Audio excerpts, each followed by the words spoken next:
All right, good afternoon, and thank you for coming to my kitchen. It's 2 o'clock in the afternoon, roughly. It's time for my Italian coffee. So I have a variety of tools right here that will help me make my favorite drink.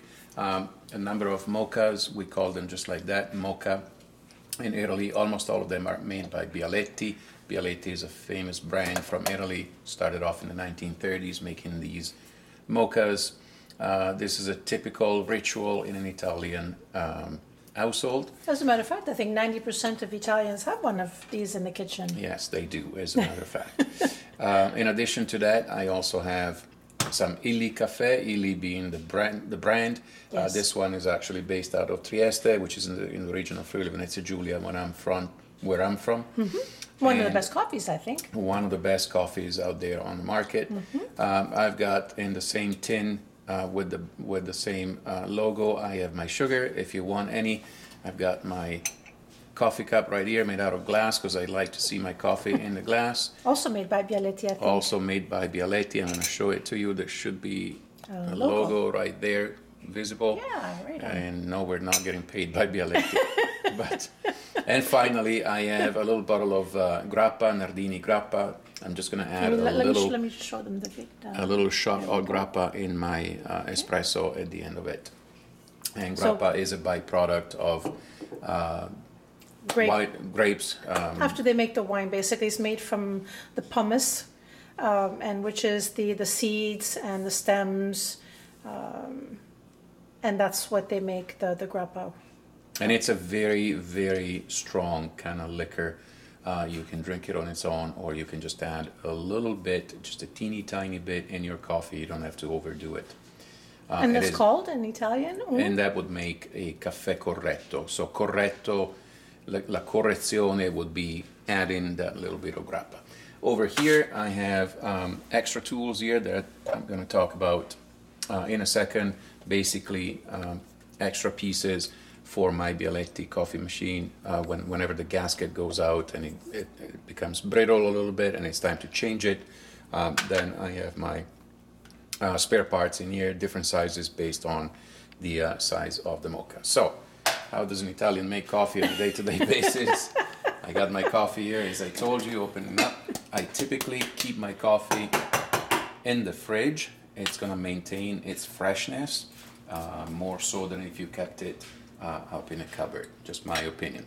So, if you look at the mocha, it's actually made up of 3 very simple pieces. So you got the reservoir. This is where the coffee is going to come out at the end of the process. It's going to boil and come up into the reservoir. You've got a filter. This filter is where I'm going to put my coffee in a minute here. And here you got a little tank, the little caldaietta, as we would say in Italian. You're going to fill this with water, which is exactly what I'm going to be doing right now. And a little tip, I'm not going to put cold water, I'm going to put warm water right off the bat. Okay, that's going to add to the overall taste of the coffee. So hang on, warm water right here in the tank. Yeah, basically by putting the warm water, you're not cooking the coffee while you're waiting for the water to boil, which makes your coffee less bitter. Okay, so I've got my water, and what you want to do is you want to put water that reaches roughly on the inside. If you look on the inside of the tank. Let me come up, hold on, let me show them. The water level should come to not above the valve right here where you see my finger. Okay. Right, you don't want to overdo it. So you got the water in your tank, you got your filter right here, you're gonna plunk it in just like that, boom, done. Now, next phase, you're gonna grab your coffee, and what you want to do very carefully is you want to put as much coffee as you desire in the little filter right there, like so. Try avoiding clumps as much as possible, so kind of do what I'm doing right here, avoid clumps. And you want to put as much coffee as you wish the coffee to taste like, meaning the more coffee you put in, the stronger the taste. Okay? What you want to do is you want to try to avoid, I'm going to stop here for a second, you want to try to avoid putting any coffee grains along this part where the top of the mocha is going to screw on. So try to keep it as clean as possible. So I'm going to add a little bit more because I need a little bit of a jolt from this coffee. So I'm just going to put a little bit more. Again, try to avoid clumps. So this big clump here, we're going to break it down just like that. Okay. All right. So that's as much coffee as I would like to have right now. I'm just going to make sure that this part is as clean as possible. And cleaning your mocha is fundamental to maintain, in time, to maintain a good taste overall. So even though this mocha has seen better days, it looks a little burnt out. That's a ceramic coating that's burnt out, but it's not dirty, I can assure you so. So now I put it all together. I got my little tank, filled with water, filter in the tank with coffee, and then I put the reservoir right there. Okay? You don't want to make it too tight, you don't want to make it too loose. If you make it too loose, then it's not going to seal properly and coffee is going to start dripping out as it boils. If you make it too tight, then somebody may not be able to reopen this thing at the end. All right, we're ready to go. Very simple. Now I'm going to turn my stove on right here. Voila. And we're going to let my coffee boil here. It really shouldn't take that long. It normally takes, depending on the strength of the flame, the intensity on of the flame, it would probably take up to 5 minutes, especially for a one-shot kind of coffee maker as this one. So I'm going to reduce the flame a little bit and I'm going to let it go. While this goes, I'm going to talk about the rest of the mochas. Like I said, this is a one-shot. Audrey doesn't drink coffee here, here in the States, but she does drink it in Italy. She drinks the real thing, I guess. This is the real thing. Yes. One shot. This is probably a 2-shot or 3-shot easily. And I'll explain what I mean by that. It's exactly the same machine. It's got the Italian national colors, also made by Bialetti. Exactly the same thing. I'm going to take it apart. You got your little tank. This is brand spanking new. I've never used it. You got the filter.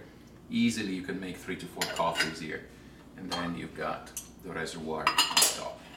Can you show the inside of the reservoir? Hold on. Can you just lift the lid? No, just lift the lid up. We want to show them where the Voila. coffee comes out, right? Coffee will start coming out, popping out of these holes over here. It's going to be very, very, very calm in the way it comes out, and then towards the end of the boil, it's going to start spurting a little bit, and that is your signal that it's ready and the flame is ready to be switched off, if that makes sense. Why am I talking about this? I'm talking about this because typically a good Italian coffee, and note I'm not calling it espresso, a good Italian coffee does not need to be all the way up to the top of your little mug or little cup. You really want typically about half of the mug. If it's nice and thick and creamy, you would like about all you need is about a half of this mug. So you don't really need this much. Typically, when you shop in Italy, nowadays they make all sorts of cool colors and cool combinations, but typically the traditional look of the Italian coffee maker is just like this, so kind of stainless steel looking. This is not an original Bialetti, by the way, as you probably guessed by not seeing the symbol on it. But I bought it in Italy just in case when we have people over, in case we need more coffee makers, because I don't necessarily go for the big ones. I don't believe that big coffee makers actually make necessarily good coffee. So I always try to stick to this size right here. So this one instead is a gift that was given to me. So the lid is actually made in the shape of an Alpini hat. The Alpini are the Italian mountain troops, which I served with many moons ago. And so this one was a gift, kind of a funny gift that was given to me by one of my nieces, just to kind of remember that time. So it's got the Alpini hat, which is green, and green is the color of the mountain troops in Italy and in other countries. Even in Germany, green represents the mountains. And then it's got the Italian flag. I never use this one, it's more of a display kind of thing. Right there. So let's see how my coffee is doing. I can easily open and you can probably see that it's starting to look at actually that. boil, and it's coming out nice and creamy. It could be a little creamier, but it's not too bad. And in a few seconds, the entire reservoir will be filled with coffee, and you'll see that it's going to start kind of, there it is. Ah, It's look at going to that. start spurting a little The bit. magic. Beautiful, beautiful. Fantastic. So typically at this point, I just close the lid, but for the purpose of this video, I'll just let it go. See, it's almost up to the top, and there you go. I think we can switch it off right now. Perfect. Voila, I'm switching my coffee off. I'm gonna close the lid right there, and I'm ready to serve. Now, one thing I have to say, real Italian coffee is always hot. It is unacceptable to me as an Italian to drink cold coffee. So it has to be served hot, and that's exactly what I'm gonna do. So there you go, I've got my little mug, and I'm serving my coffee right there. It's a glass mug, so you can see that I don't want to go past that point. Now this is not extremely dense or thick, but typically it should form some sort of a, help me out, Audrey. A foam on top. A little bit of a foam on top. It depends on the kind of machine you use, and typically you'll see that more so if you use an actual coffee maker rather than a mocha. So I'm ready to go. I don't like a whole lot of sugar in here, so I'm just going to put a little bit. Typically, as an average, it really depends. Every person is different. As an average, say 1 little teaspoon of sugar is what you want. But if you don't like it that sweet, just put a little bit, just like that. And now we put the cup on. And as we do up in the north of Italy, where I'm from, especially in Friuli, I'm going to add a little bit of grappa right here, and I'm going to make it a caffè corretto. So you don't want a whole lot of grappa. Voila, just like that, just to give it a little bit of taste. And now, just stir the whole thing, and we're good to go. 10 minutes of a video just to get to this point. Cheers. Cheers. And usually, of course, we'll add some cookies to this. But thank you for joining us. Thank you for joining us, and we'll see you on our next video. Ciao. Ciao.